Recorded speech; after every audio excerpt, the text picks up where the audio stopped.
Hello, I'm Dr. Macclevoid. No, it's not my real name, though I do have a real doctorate. It's in spiritual lensing and cod philosophy and runestone science from the Cardiff College of Holistic Medicine. That is a legitimate qualification. I paid £130 for it, and I've got a receipt.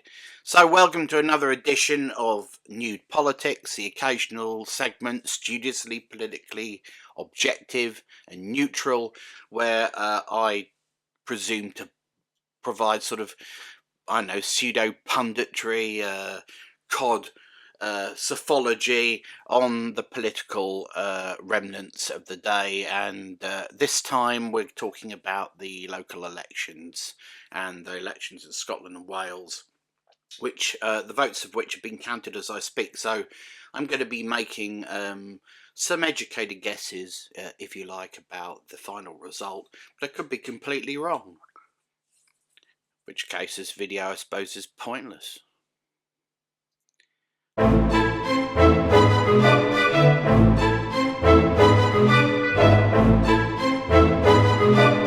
Let's begin with the government, Labour government in Westminster, and what looks to be happening, which is that they are hemorrhaging councillors to Reform UK, or ReFuK, Nigel Farage's far-right party. Some would say proto-fascist. Not me, of course, because this is a politically neutral segment. And this is indicative, if you like, of something that's happened since the general election, which is that the Labour Party have been hemorrhaging votes to the left and the right. They've been squeezed by the radical right in the form of ReFuK and the radical left in the form of the Greens. Your party, of course, famously tried to capitalise on this moment, but imploded because nobody really wanted a sort of reheated version of the factional far-left Labour Party of old, and they couldn't tell their political arse from their elbow, and consequently the Greens have soaked up all of that energy on the left and so on. So why is this happening? I mean, why would the electorate want to cede control of the country from a nice, safe, centrist party to either Farage's right-wingers / brown shirts, or Polanski, Zach Polanski, the man who's literally invented almost everything about himself, including his name. Why would they want to cede control to Polanski's greeny lefties instead?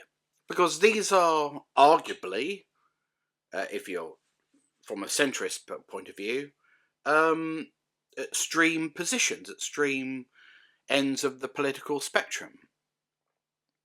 It's odd in a way, because at no point in history have the British electorate, or indeed the English electorate in this case, felt comfortable going for people who had that slightly Enoch Powell-esque character on one hand, and this in an era where you have a Tory leader literally called Bad Enoch, but they don't vote for her, they go for Farage, and or the sort of tree-hugging world of student politics abstraction. Let's tear it all down, iconoclastic, let's rethink the state, let's rethink the economy, let's rethink everything. Everything you know is wrong. We're going to invert everything that has formed the political consensus over the last 40 or 50 years and change everything.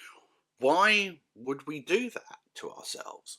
Well, maybe we do that to ourselves because the country sucks and is obviously in decline, and nothing fucking works, and everybody's sick to death of it, tired of it. The Labour Party misread the mood in 2024, didn't they? They thought it was 1997, or rather Keir Starmer and his sort of technocratic, managerial, unideological form of politics, comes from a position where you say, well, we just want to manage things a little bit better and a little bit fairer. We don't want to fucking change anything. Not really. Not in any major way. We don't want to spook the horses. We don't want to upset those people who are all asset rich for doing sod all, sitting in their £1 million houses. We certainly don't want to, pump too much money into public services or so on. Can't afford that. Don't want to create any alternative hubs of industry around the country to rival London that might produce alternative ideas about how to do things, like they have in other countries. No, just try and manage things a little bit better. But the thing was that when Blair came in 1997, two things were true. One, the economy was on the up and the country was in a reasonably comfortable position. And two, there was really no alternative. If you wanted the Tories out after 4 terms, you had to vote Labour. You wouldn't vote Green, would you? And you wouldn't vote for James Goldsmith's referendum party, because that would make you a fringe lunatic. Of course, you went for the Labour Party. And Starmer believed in 2024 that by doing the same thing, by having no firm policies, by simply being opposition to the dysfunctional Tory government, that was enough. He'd get in and then you could just make things fractionally more run a bit better. And the Tories were so badly damaged, so tarnished by 14 years of dysfunctional government that they'd be out of power for a generation. 10, 15 years, and the electorate would have nowhere else to go but with good old Keir and company. It hasn't worked out like that, has it? Because it's not 1997. It wasn't 1997 in 2024. It was 2024. And the country wasn't in a good place, and it wasn't on the up. It was in the shit house. And what was required, and what the country wanted, was radicalism. Not just change, but radical change. And they dared to believe, though not really, because only about 33% of the public were moved to vote for Starmer's government, they dared to hope that the Labour Party would be the vessel for that radical change. And in their first 2 years, they have not proven to be so, have they? They haven't really done much of anything. They've improved a few bits and pieces, the rights of renters, for example. But other than that, we aren't really much better off than we were 2 years ago. And that creates a vacuum from which those promising a more radical solution, a more, burning down the house kind of solution, can pour in and occupy that political space. And ReFuK and the Greens successfully have done that. They've said quite clearly, look, the Labour government doesn't work, the old Tories don't work, give us a chance, we'll replace them. And we promise no sort of namby-pamby, middle-of-the-road, technocratic managerial approach to politics. No, we're going to smash the old orthodoxy, we're going to do everything differently. A very attractive message to all of the electorate. But how you want that change to manifest depends, of course, on where you are politically. If you're on the right, you're rather attracted to reforms formula for changing the country. If you're on the left, the Green proposition seems to you the reasonable course. You see, Starmer has made a terrible mistake. He dared to be Keir Starmer in an ideological age. 30 years ago, maybe he'd have been fine. One could be unideological. One could be John Major in the era of John Major. But what you can't be is Keir Starmer at a time when the country is desperate for somebody to come along and tear it all down and build it back better. You can't be him, because not only does he have absolutely no idea how to do these things, he has no want to do these things. He's naturally cautious when it comes to any radical change. This is a Prime Minister that's driven by focus group, not by belief, not by ideology. And that is a disastrous position to be in when the country is deeply divided and ideological. Because the electorate looks for someone who embodies their own revolutionary zeal. And we've got to say, don't we, kids, that Keir is not that man. And the problem is, almost nobody in Keir's Labour Party is that man or woman, because he's purged everybody from the Labour Party who's got that sort of radical sensibility. And the poor sod doesn't know which way to turn. Morgan McSweeney told him that he had to battle reform and scoop up the old patriotic vote and appeal to people's sort of simplistic version of nationalism. But of course, that exposes him on the left. But if he moves to the left, that gives reform the opportunity to consolidate the right. It's a dilemma, isn't it? What do you do if you're in the centre and the country isn't? As we're finding out these local elections, people will just simply vote for the radicals. You can't win back the extremes unless you have a bold and exciting programme to govern on the centre left, if you're the Labour Party. And you need the right team to sell that vision. You've got to have bold policies. For example, key points of differentiation. Like, I don't know, rejoining the EU, for example, which would put both the Greens on the back foot and polarise the vote between you and reform. That's something you could do to catch people's eye. But the rate that Keir's going, we won't have that policy from a left-leaning government for about another 20 years. I don't know precisely what policies Labour should advocate. That's for them to say. It's not for me to say in a politically neutral show like this one. But they clearly need to do something to catch people's attention, don't they? Because if they don't, well, I guess they're in the shit. This is not just discontent with the government, it's a political realignment. It's a shift from a two-party system to arguably a five-party system. And that has some considerable implications for the next election, because as things stand, the next election will be fought under the first-past-the-post system, which is designed for two parties. This sort of fracture guarantees that no party will have a majority at the next election, and this means the law of unintended consequences applies.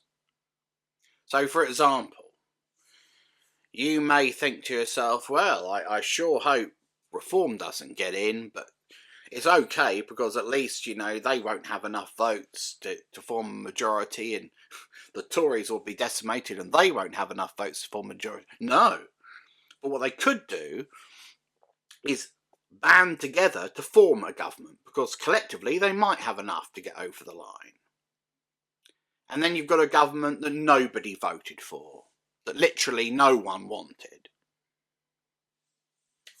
So the Tories, conceivably, who currently only have about 110 seats in this parliament, could end up with less than that and still get back in. Mad, innit? So what do you do? Well, if you don't want a reform government, then don't give the Tories your vote either. Because that's the reform bolt-on. That's the cluster of MPs that they'll be counting on to get them over the line. You'd have to give your vote to the Liberal Democrats.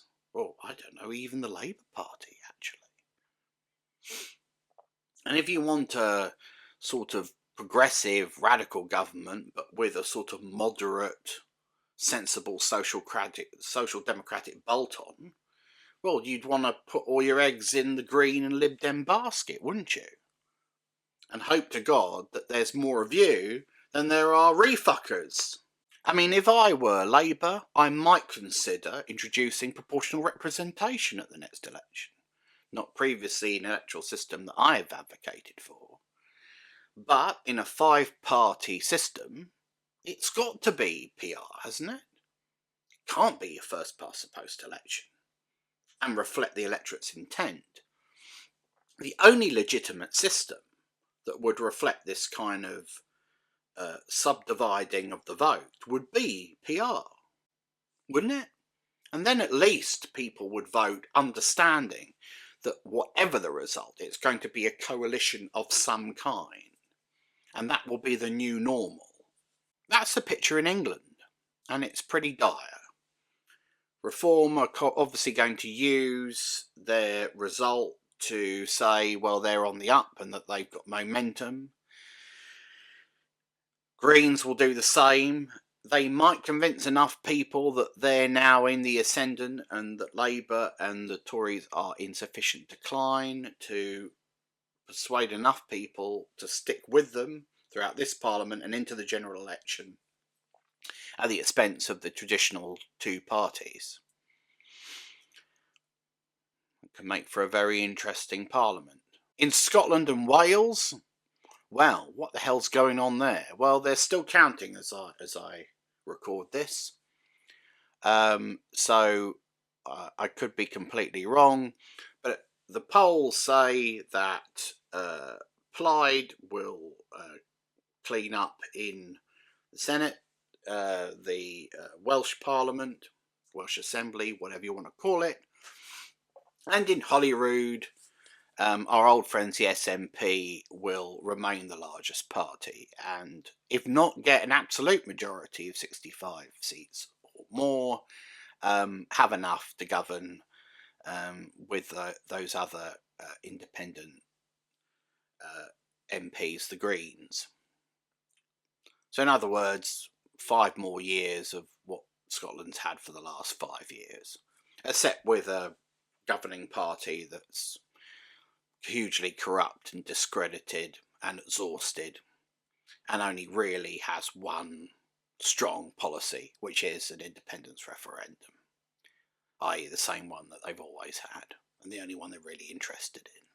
I can understand it in Wales. I mean, Labour have always been in charge in Wales and they've done sod all for Wales. Why isn't Wales an economic powerhouse? Why aren't Swansea and Cardiff hotbed economic industrial heartlands, pumping money into the economy, providing rivalry for London and the other great cities in the world? Well, because Labour has just managed Wales as a kind of provincial backwater. And it's subtle for them. If you live in Wales, I'm sure it's a wonderful experience. God's own country, somebody once put it to me. Probably an amazing thing to live in Wales. But do you have all the opportunities you should have? Do you live with the sort of prosperity you should enjoy? Do you get the best healthcare? Do you get the best schools? If not, why not? It's different when you've got nobody else to vote for, but in a fractured system where nationalist parties or new parties like ReFuK and the Greens look like they've got some cachet, some momentum, perhaps you're thinking it's time to give them a go, and I couldn't blame you if you did. In Scotland, well, I'm inclined to think that a vote for the SNP is just really a vote for despair, but again, you look at the unionist parties and they're nowhere. They have failed, haven't they, manifestly, to make the case for governing Scotland themselves. And was Scottish Labour is hopelessly tainted by the UK government, which drags them down and makes it harder for them to make their case. The Tories have been split and discredited by their terrible governance of the UK, and also the challenge from ReFuK. ReFuK is probably the new channel for the unionist vote on the right in Scotland, and so on and so on and so on. It's a fracturing of the unionist vote. As ever, the nationalist vote consolidates around the SNP, the self-proclaimed voice of the Scottish people, the self-proclaimed political wing of the Scottish people, as they've successfully duped the Scottish electorate, or at least a significant proportion of them, into thinking. And so, yet again, this mass of nationalist sentiment will fall behind the SNP and propel them back into government. They roll on, pretending that they're an anti-establishment party despite having governed for, 20 years. And anti-establishment, of course, in the nationalist movement is code for being anti-English. You have to admire the SNP. They're smart. They realised a long time ago that you can't be ethnic nationalists openly, because that would tarnish you with the label racist or bigot, which is distasteful, understandably, to the Scottish sensibility. They don't like that. They don't want to hear that. But if you say you're civic nationalists, if you sort of do the New Labour thing of pretending to be progressive while actually not having any particularly radical policies, and you dare to say that you represent what the people really want and that you're the opposition to the old establishment, well, that carries a lot of weight. It's been very successful. And of course, if the SNP do get a majority and they are successful in getting an Indie Ref too, they can say in this parliament that there'll be millions of people coming on stream, young voters, aged 16 or over, who all their lives have been told that Westminster is evil and corrupt and terrible, and that Scotland should be an independent country, and they may be inclined to vote that way. So you might have hundreds of thousands of new independence voters ready to go in time for an Indie Ref 2. Could Westminster say no? Well, they could say no, but I'm inclined to think that they should not. Might surprise you to hear me say that. But I've come to the view that really there's no point trying to hold back the tide of history. If that's what the Scottish people want, they should go. If you love a thing, you must let it go. And indeed, if that thing hates you, you should definitely let it go. The duty of the unionist campaign to posit the idea that an independent Scotland will indeed be a changed country, but maybe not in the way that independence voters think. It will be different, of course, but what history teaches us is that, these things never go quite the way you think they're going to go. Obviously, economically, Scotland will be a poorer place. But that aside, because the economic argument is not the heart argument, that's a head argument. The heart argument is yes, but, freedom, Mel Gibson, all that sort of thing. The hard argument is yes, but they're their own people with their own distinct culture and their own politics, and they should be free and independent. And that's a very persuasive argument, very hard to argue against that. You'd have to make the argument that in that event, obviously, the political dynamics of the entire country will change. Can't scapegoat Westminster and England anymore for any social problems that exist, and the political makeup of the country will be different. Possibly might become slightly more conservative because, for example, you might get a spike in immigration post-independence. And not all Scots may like that. They're sort of used to living in, well, not a monoculture exactly, but a culture that's been very, very successful in, by and large, maintaining a sort of unitary identity. Scotland is not England. But all of that could change in an independent Scotland. Whether that's a good or a bad thing is for you to decide. It's not for me to decide. Westminster should try best they can to own the yes argument this time round, be a little bit more savvy in a second independence referendum than they were in the first. I think it essential that you own the positive case and therefore you own the yes question, which of course will flip the camps and confuse a lot of people, which would be rather amusing. So you'd want the question to be something like, do you agree that Scotland should remain part of the United Kingdom? If that's the question, then you've got the yes vote on the unionist side. That might change things a little bit. And it forces, of course, the SNP to be the no vote. Negative. Might be important. Psychologically might be important. And of course, the unionist campaign this time would have to find an appropriate way of owning the heart as well as the head argument. Project Fear is not going to do it and shouldn't do it. It shouldn't be about Project Fear. It should be coming up about talking about the positive benefits of the union. How does Scotland benefit from being in the union?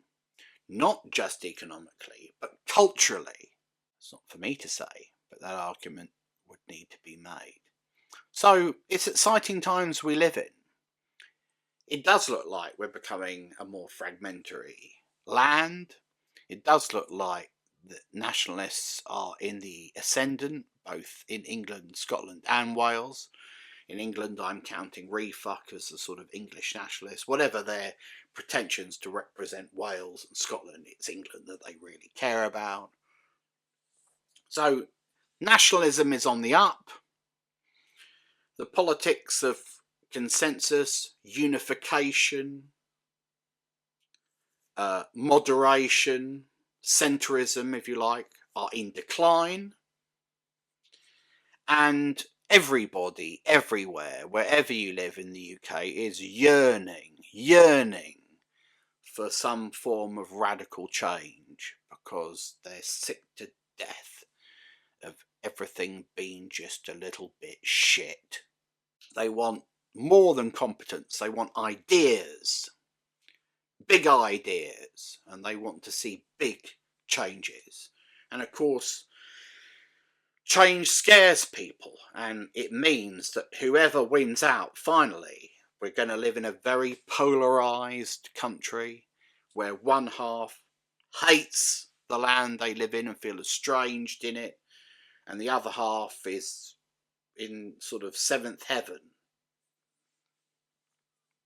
because finally they're seeing their political dreams and ideas being put into practice. So where in the world do you live? Where do you go if you're a moderate? If you just want things to just kind of work all right, but you don't want, to live in a land with detention camps, or you don't want for immigrants, or you don't want to live in a land where heroin is legal on the streets because you think, booze and fags have done enough damage without bringing in Charlie and Skag. What do you do then? Where'd you go? I don't know. But wherever it is, I'll see you there. Until next time, I'm Dr. Macclevoid. It's not my real name. Bye.